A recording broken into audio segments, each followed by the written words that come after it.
Our next speaker is Gabriel Miller. I would like to add my voice to the chorus here today in opposition to this ridiculous resolution. At a time when the rest of the world is condemning Israel for committing war crime after war crime, Chicago is fiddling around on whether to condemn Hamas. By doing so, Chicago will be doing its part in enabling the genocide of Palestinians.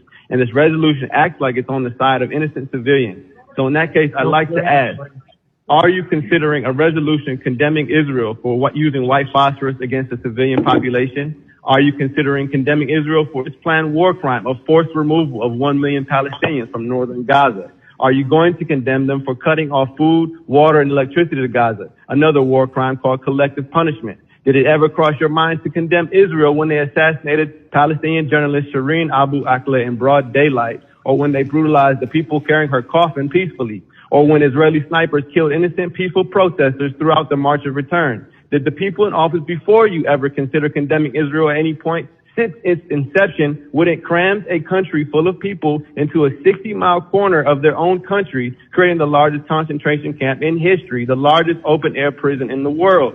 The answer is a resounding no. You never considered it, nor did your ancestors. But unfortunately for you, times have changed. The world is increasingly aware of the crimes of Israel and increasingly aware of the framework of politicians who enable their continued apartheid by resolutions such as these. And in a city like Chicago, with majority black and brown people who have experienced the apartheid-like conditions of oppression in the United States, a generation of young people have emerged who understand immediately that we have everything in common with the Palestinian people and nothing in common with the brutal Zionists under who they suffer. A generation of people who are not surprised when we find out that our politicians, up to our president, spread lies about 40 babies being beheaded in order to rationalize genocide. We're only surprised that they're forced to walk those lies back. But of course, the damage is done. People are still spewing the debunked lies about rape and massacre of babies, even here in this very meeting, when actually there is endless evidence of Israel having killed over 500 babies in the last 48 hours alone, having dropped more bombs in 24 hours than the U.S. dropped on Afghanistan in 1 year. And finally, let it be known that condemning the attack as the actions of some fringe group misses the point of what's going on. The attacks were carried out by a broad coalition of groups from every section of Palestinian society, not just Hamas. That coalition represents a people determined to attain freedom at any cost,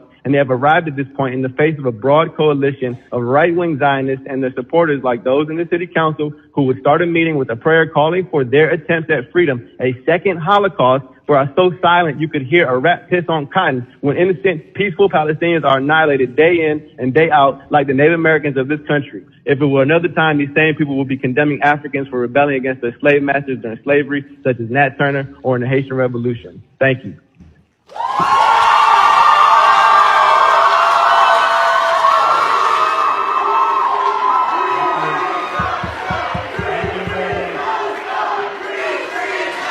Thank you. Please.